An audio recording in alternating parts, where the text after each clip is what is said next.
Je souhaite à tous mes amis, je souhaite à tous ceux qui aiment l'Afrique un très bon début de semaine et que la paix du Seigneur règne dans nos cœurs pour que nous puissions toujours être lucides devant les problèmes qui nous assaillent.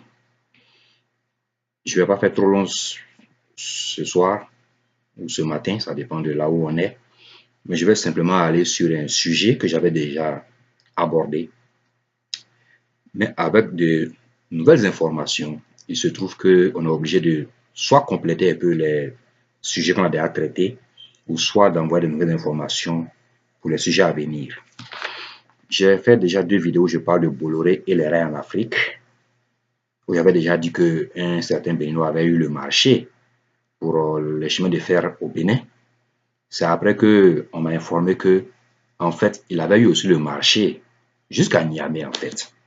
C'est sa compagnie qui devait construire le chemin de fer depuis Cotonou jusqu'à Niamey. À ma grande surprise, donc, d'entendre cela, j'ai commencé encore à faire des recherches pour vraiment comprendre ce qui se passait. Il se trouve que les deux pays, Niger et Bénin, se sont associés pour créer une sorte de consortium qui allait placer sur le marché mondial à appel d'offres pour plusieurs projets ensemble, dont fait partie le chemin de fer en fait. La société béninoise a été la seule à financer elle-même l'étude du projet qui a coûté beaucoup d'argent. Ce n'était pas simplement un chemin de fer qui était prévu au départ. C'était en fait des ports secs qui devaient être placés dans 3 endroits différents, dont 2 au Bénin et justement un port sec au Niger à la frontière. Il a eu le marché grâce à cela. Il a donc commencé à faire les travaux de chemin de fer depuis Cotonou et à aller jusqu'à la frontière du Niger. Ça, c'est une partie du projet. Il a même commencé à entreprendre les ports secs. À sa grande surprise, un an après, en 2012, je ne me trompe pas, 2014, on lui notifie que c'est Bolloré qui va maintenant être chargé de faire les chemins de fer depuis Abidjan, Ouagadougou, Niamey, Cotonou. C'est un peu bizarre. Donc, il prend acte et suit donc la réunion qui permet de créer une nouvelle compagnie, justement formée par ces 4 pays maintenant, le Niger, le Bénin, le Burkina, la Côte d'Ivoire. Mais le Niger et le Bénin avaient déjà signé avec lui. Donc, eux, ils créent à part une société nouvelle où les 2 États sont participatifs à 20-20%, ça fait 40%. Bolloré a un certain pourcentage et 10%, je pense, pour les sociétés, pour les personnes privées des 2 pays. Il donc saisit la justice du Bénin, qui étudie le dossier et qui trouve qu'il a raison. Donc, Bolloré ne peut pas construire les chemins de fer au Bénin. On bloque donc Bolloré sur les chemins de fer au Bénin. Bolloré a déjà encaissé de l'argent. Donc, pour se donner bonne conscience, Bolloré va donc commencer le chemin de fer à Niamey. Parce que là-bas, il n'y a pas d'opposition. Entre-temps, le même Béninois avait déjà saisi la justice pour un accord qu'il avait signé avec le ministère des Travaux publics et autres du Niger, mais qui s'est mal passé suite à la faute main du ministère nigérien. Donc cette affaire était déjà en place quand cette affaire de chemin de fer est arrivée. Les deux mis ensemble ont fait donner raison aux Béninois. En passant, je vous rappelle qu'il a aussi perdu le marché du chemin de fer du Cameroun, Camaraï, qui est passé dans les mains de Bolloré aussi. Quand j'étudie toutes les informations que je recoupe, quand je regarde comment Bolloré est constitué et circule et fonctionne, je ne suis pas trop surpris par ce qui est arrivé. Il faut savoir que Bolloré n'est pas une compagnie en tant que telle, comme on croit. Bolloré est un élément écran devant plusieurs compagnies, des consortiums. Et la plupart des compagnies qui sont derrière Bolloré, vous ne trouvez pas ces compagnies sur les sites web officiellement. Mais la plus grande, disons l'une des plus grandes, l'une des plus actives en Afrique, s'appelle la compagnie du Cambodge. C'est elle qui détient toutes les plantations d'EVA de Côte d'Ivoire, du Libéria certaines au Cameroun et au Bénin et au Togo. C'est elle qui gère la Citaraï, officieusement. Mais officiellement, devant les Ivoiriens, c'est Bolloré qui a Citaraï. Bolloré n'a fait que négocier comme agent écran pour ce groupe qu'on appelle Compagnie du Cambodge. Vous pouvez trouver leur site web et voir ce qu'ils font. Donc, c'est eux qui gèrent la Citaraï, en fait. C'est donc parce qu'ils gèrent la Citaraï qu'ils ont incité Bolloré à convaincre les présidents d'Afrique de passer les marchés de chemin de fer à Bolloré. Comme cela, Bolloré allait passer le marché des chemins de fer et la gestion des chemins de fer. Voilà un peu le schéma qui est derrière. Ensuite, c'est eux qui gèrent aussi les télécommunications, certaines communications en Afrique. Ils gèrent aussi les ports. C'est Bolloré qui est toujours leur écran. C'est ce qui fait dire que peu d'Africains sont informés qu'un Béninois est capable de nous poser des rails en Afrique. Pour même trouver son histoire, il m'a fallu chercher pendant longtemps. C'est ça un peu la plaie de l'Afrique. C'est vrai qu'on se plaint de tout ce qu'on nous fait subir du côté occidental.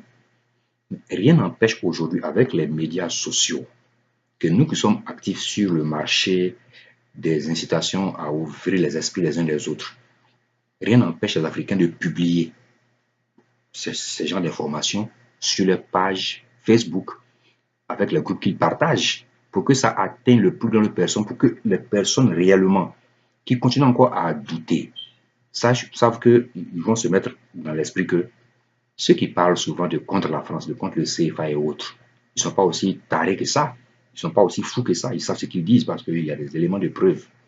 Malheureusement, je l'ai constaté, moi-même je n'ai jamais vu cette information, mais je l'ai publié sur ma page Facebook et sur les pages de plusieurs amis, qui fait que maintenant je pense que beaucoup de personnes vont avoir accès à ces informations. Ceci étant dit, il faut qu'on essaie de comprendre un peu le mécanisme de fonctionnement qui fait que nos présidents n'ont pas le réflexe ou n'ont pas l'intelligence ou n'ont pas le courage de faire quelque chose qu'ils doivent faire. Qu'est-ce que c'est? Vous trouvez que la plupart de nos présidents défendent les accords qu'on appelle l'accord du CFA. Les raisons qu'ils emploient, ce sont les deux grands avantages du CFA qui nous dictent. C'est-à-dire, dans tout accord, dans tout événement, il y a toujours des avantages et des inconvénients.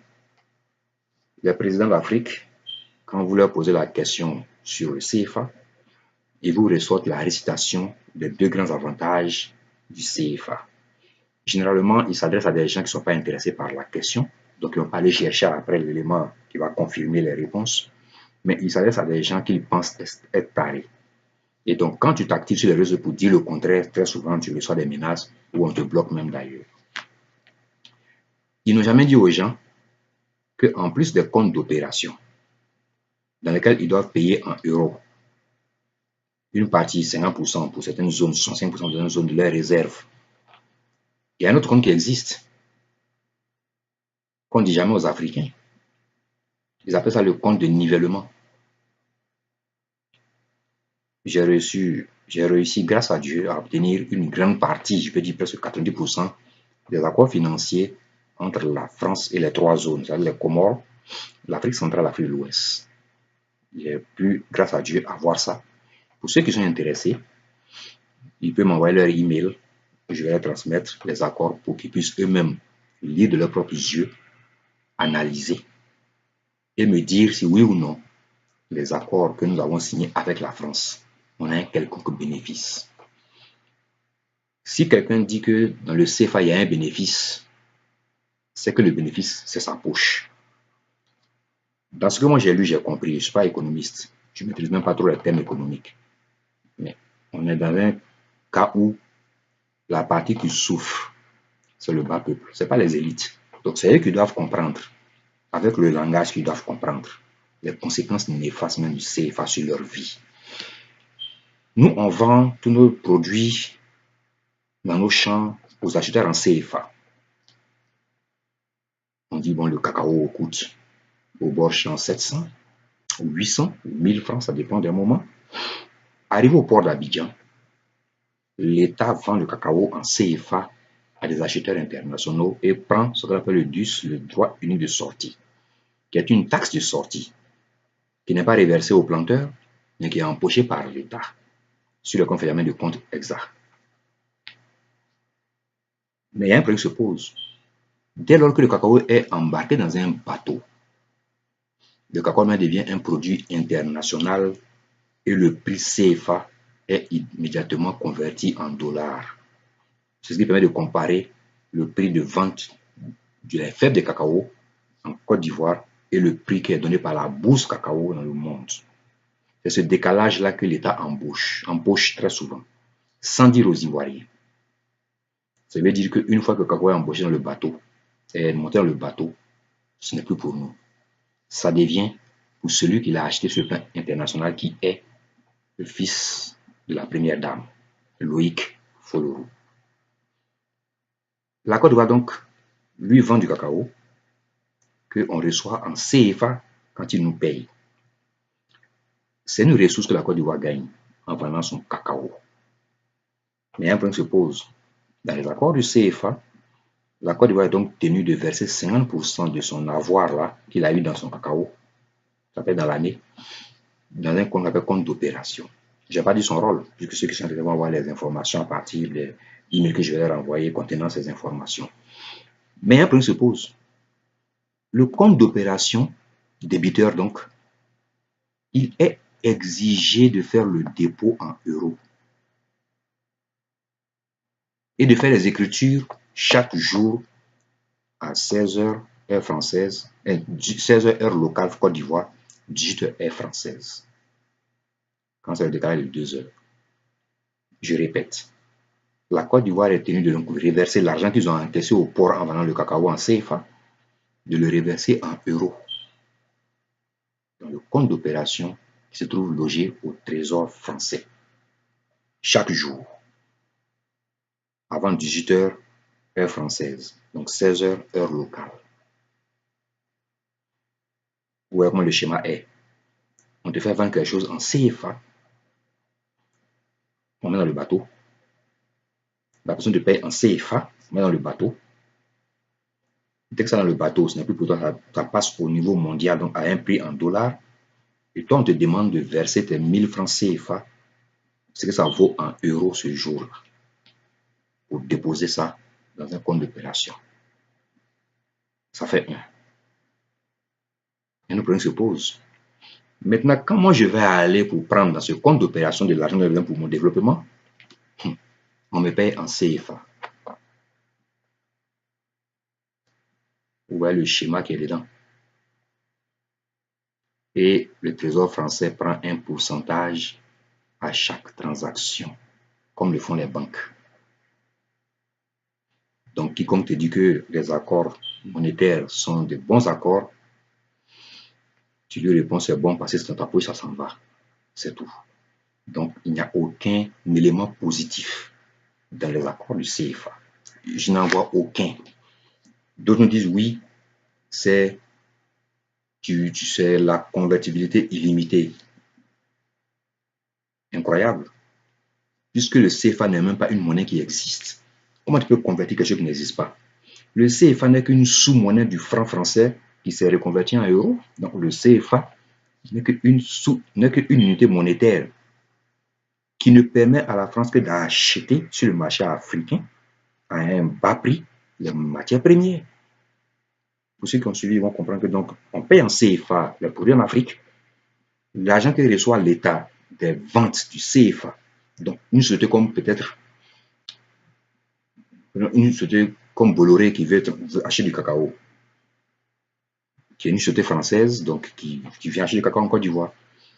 Elle va venir avec les francs CFA, cette société, parce que le prix est fixé en CFA au bord champ et au port d'Abidjan. Quand ils vont embarquer dans les bateaux français pour aller en France dans les chocolateries, ça va venir maintenant en euros, en dollars. Et quand donc Bolloré va verser à l'État de Côte d'Ivoire le paiement de 10 000 tonnes de cacao, de fèves de cacao, la Côte d'Ivoire est tenue de verser dans le compte de trésor où se trouve son compte d'opération 50% de cet argent, mais en euros. Donc si c'est 10 millions, il faut faire 10 millions et convertir en euros pour déposer. Ça est là-bas et tu payes des intérêts. C'est déposé dans un compte. Quand la Côte d'Ivoire va vouloir maintenant prendre dans son argent pour faire quelque chose qui était en euros, donc si la Côte d'Ivoire dans sa tête, mais que dans ma tête, j'ai 10 000 euros dans un compte, j'ai besoin de 8 000 euros, on dit attention, sur ton territoire, tu utilises du CFA. Donc on te donnera du CFA. Et le taux d'échange est donné par la France. Le taux d'échange est donné par la France. Le second piège du CFA de cet accord, c'est le crédit illimité. C'est-à-dire qu'on te permet de prendre dans ton compte, et la France te donne du crédit illimité. Tu vas rembourser, mais tu es capable de prendre plus que ce que tu as. Mais attention, quand le compte est débiteur, tu as des problèmes. Ce qui a fait que les Africains ont été amenés à s'endetter pour réaliser souvent des projets, parfois pour leur propre poche. Mais attention, même quand le président veut faire une action bien, le système de passage maintenant des marchés qu'il va faire pour la compagnie qui veut créer ce qu'il a pris comme crédit, il va donner encore le marché à des sociétés françaises qui vont le forcer à payer des expatriés à un coût d'expatriation, greffé donc sur le budget qu'il a pris pour faire fonctionner son entreprise d'État, sachant très bien qu'à la longue, ça va tomber et qu'il ne pourra pas rembourser la dette prise dans le même compte illimité qu'il a, et que donc on va le contraindre à aller au FMI pour solder son compte négatif. Voilà comment la France aide l'Afrique. Voici les liens historiques qui nous lient à l'Afrique. Je parle de ça parce que le président qui est là maintenant, il m'effraie un peu. Beaucoup ne savent pas qui il est. Parce que j'ai toujours dit, le démon que tu connais, qu'on appelait Marine Le Pen, est toujours meilleur que l'ange que tu ne connais pas, qu'on a appelé Macron. Macron a eu à dire au Mali, au cours de la réunion du groupe des 5 dans le Sahel, qu'il ne veut plus entendre un président se plaindre du CFA, que celui qui veut sortir va sortir, mais ceux qui restent doivent plus se plaindre. Et aucun président n'a réagi, ni en acte, ni en parole. C'est un peu grave. Pourquoi c'est grave? Macron a été ministre de l'économie de France et des finances, qui est donc le chef qui chapeaute tout ce qui est accord de CFA. Le Trésor, c'est vrai, le directeur du Trésor reçoit l'argent, mais la seule entité politique apte à faire tout ce qu'il faut faire pour le CFA, c'est le ministre de l'économie et des finances. Donc Macron a eu déjà à parler avec tous ces présidents africains qui se plaignent du CFA, mais n'a jamais parlé comme ça quand il était ministre. C'est maintenant qu'il est président qu'il dit aux mêmes personnes à qui il donnait des rendez-vous pour avoir ses bonus sur les transactions qu'il faisait, que celui qui veut sortir sorte, mais que ceux qui restent ne parlent plus. Sachant très bien, à cause des accords même qui sont signés de la façon de fonctionner même de sa administration, personne ne peut sortir. Il fait un peu comme un professeur qui est dans une classe, avec une seule porte de sortie. Il ferme la porte à clé sur les élèves, il met la clé en poche et puis il dit, vous avez tous zéro, ceux qui ne sont pas d'accord, qu'il peut sortir. Entre-temps, derrière la porte, il y a des gardes qui attendent avec des fusils. C'est la même chose. Donc, soit les élèves le terrassent sur la porte et sortent, ou bien soit ils acceptent d'être son esclave et de faire tout ce qu'il va leur demander de faire. Aucun pays africain ne peut sortir du CFA seul, par la voie normale. Pour sortir du franc CFA seul, tu dois faire la guerre à la France. Tu n'as pas le choix. Idriss Déby le sait. Donc, il ne sortira jamais seul. C'est pour ça qu'il parle beaucoup en fait. Si on n'a pas besoin de parler pour sortir, si on pouvait sortir seul. Son problème est aujourd'hui, il est entouré de présidents qui sont des fonctionnaires coloniaux, qui n'ont plus de dignité et qui ont fini de vendre leur pays à la France. Donc, il se retrouve seul sur une île entouré d'un océan, entouré d'animaux dangereux. Et s'il va aller trop loin, ils vont le faire tomber. Quand Macron reçoit Soro Guillaume comme un ami, un partenaire politique, Il sait pourquoi il le fait. Nos présidents ne peuvent pas dire ça à la population. La raison pour laquelle il ne peut pas le dire, je vais vous le dire aujourd'hui. Aucun président ne peut venir expliquer à la population les vrais détails qui se trouvent dans l'accord de CFA. Parce que ce qu'ils ont signé, apparemment, on ne les a pas forcés à signer. Mais comme chacun avait peur de son peuple, ils ont signé les accords du CFA qui incluent en même temps les accords de défense. Ils ont plus signé des accords de protection de leur personne en tant que président pas aimé que des accords financiers en fait. Donc ils ont sacrifié sur l'autel de leur orgueil leur façon de gérer le pouvoir d'État. Ils savent que s'ils ne signaient pas l'accord du CFA, la France se serait retirée avec ses troupes de leur territoire, les laissant en proie à des populations qu'ils ne peuvent pas contrôler parce qu'ils ne peuvent pas les diriger. Et la Chine allait s'installer et aucun n'allait s'en sortir pour gérer un pays. Ils allaient tous fuir pendant l'exil. C'est la raison pour laquelle, à cause de protéger leur propre personne parce qu'ils détournent l'argent, ils ont préféré signer ces accords. La France n'a pas besoin de les menacer pour signer les accords du CFA. Parce qu'eux-mêmes ne sont pas des bons présidents. Ils savent bien que si la France ne les protège pas sur le plan militaire, aucun président va passer une semaine au pouvoir. Aucun. Ils le savent. Donc, ils sont pris dans le piège de eux-mêmes, leur incapacité à gérer les États, leur incompétence à des hommes d'État. C'est ça qui les a liés à la France. Donc, aucun Français, aucun président français ne va même menacer un président pour signer l'accord de défense, l'accord du CFA financier, l'accord monétaire. Il n'a pas besoin. Si tu ne signes pas, quand on va renouveler, il retire ses troupes armées. Et tu ne vas même pas faire une semaine, tu vas quitter le pouvoir sous la pression de la rue. Parce que tu vas rendre compte à la population de tes détournements de fonds, des salaires qu'on ne sait pas où ça passe, de tous ces gabegies que tu fais. C'est pour couvrir ça que la France leur dit la seule façon que l'armée française reste dans votre pays, c'est que vous signez des accords monétaires entre la France et vous. Si vous sortez du CFA, du franc, alors tous les accords militaires tombent. Et comme on sait que vous n'êtes pas des gens droits, aucun peuple ne vous aime parce que ne vous blaguez pas les résultats que vous faites. On sait que c'est truqué. Aucun n'a eu 90% un jour dans une élection. Réellement, vous n'avez même pas 20% des voix. Donc, si vous sortez du CFA, l'armée française se retire.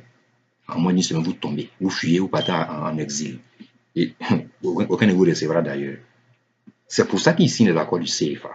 Donc, moi, je pense que l'une des façons pour que les Africains puissent sortir du CFA, c'est comme j'ai toujours dit, commencer à être droit, à produire, à être discipliné, à être intègre. Ce sont les 4 éléments qui vont nous permettre de pouvoir un jour dire non à la France. Parce que quand ils sauront que les présidents sont droits envers leur peuple, qu'ils sont corrects et que le peuple ne va rien leur reprocher quand ils vont sortir du CFA, c'est eux maintenant qui vont commencer à négocier avec nous pour le CFA et non le contraire. C'est pour ça qu'ils ont toujours intérêt à maintenir au pouvoir des fonctionnaires coloniaux. Merci.